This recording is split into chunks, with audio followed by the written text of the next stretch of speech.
Salut l'équipe, bienvenue dans ce nouvel épisode de la série La prépa mentale adaptée à l'entreprise, série pour booster et tes performances et ton bien-être dans ton milieu professionnel.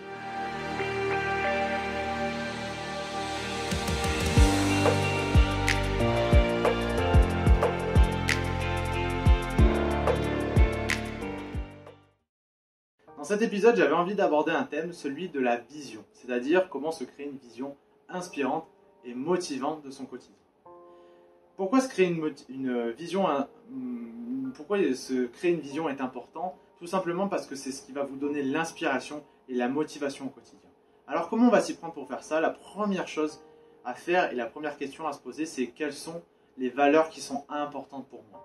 Que vous soyez entrepreneur, que vous soyez salarié, que vous soyez indépendant dans une profession libérale, la vraie question à se poser en premier lieu, c'est quelles vont être les valeurs que j'ai envie de faire vivre dans mon activité? Est-ce que ce sont des valeurs de dépassement de soi, de détermination, d'empathie, de bienveillance, de générosité, de partage? Peu importe, il peut y avoir plusieurs valeurs, mais l'idée c'est d'en sélectionner peut-être 3 qui vous parleront plus, qui feront sens pour vous. Parce que les valeurs, en fait, finalement, ça va être un peu l'essence, ça va être comme de l'essence que vous allez mettre dans le moteur.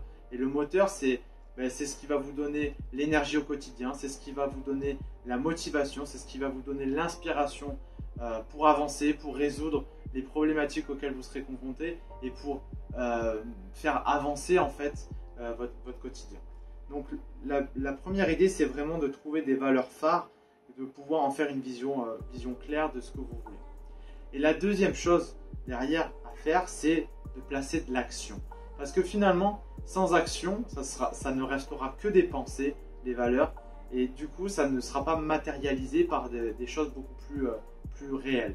Et l'action, c'est ce qui va permettre de matérialiser ce que vous avez dans la tête au travers d'actions, au travers de faits, et de finalement rentrer en congruence entre ce que vous avez dans la tête et les actions que vous posez au sein de votre milieu professionnel. Et l'idée des actions aussi, ce qui va être important, c'est que l'action, c'est ce qui va vous permettre du coup de motiver, parce que par exemple, si vous avez comme valeur par exemple la bienveillance, la question à se poser, c'est comment dans toutes les actions que je vais poser au sein de mon activité, je vais pouvoir faire preuve de bienveillance, que ce soit dans mon management, que ce soit dans ma communication, que ce soit avec les relations fournisseurs, avec mes clients, que ce soit dans mon organisation de travail.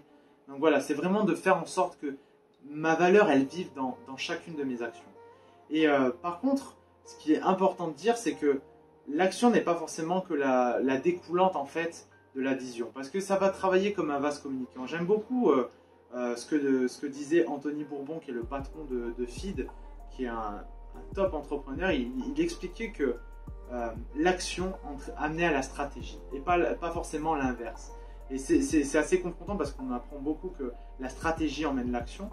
Mais j'aime beaucoup cette idée de se dire que quand on va se confronter à notre quotidien, des fois on peut être amené à revoir ce qu'on avait visualisé, la vision qu'on s'était créée, et même remodeler certaines valeurs. Par exemple, moi j'ai une valeur qui est chère pour moi, qui est l'empathie. Quand je me suis confronté au management et à toutes les problématiques que ça engendre, j'ai dû la remodeler. Pour moi, l'empathie, c'était le fait des fois prendre sur soi pour que l'autre soit bien. Et donc finalement, en fait, je rentrais dans une relation presque des fois de soumission vis-à-vis de mes émotions, puisque je laissais plus de place à l'autre que ce que je m'en laissais à moi. Et donc, le fait de passer à l'action m'a amené à revoir ma valeur de l'empathie, à la remodeler, pour me dire en fait l'empathie, c'est être aussi capable de dire à l'autre ce qui ne va pas, pour le faire progresser, pour le faire évoluer, mais aussi pour faire preuve d'empathie envers moi-même, chose que j'avais un petit peu omis dans ma vision de l'empathie.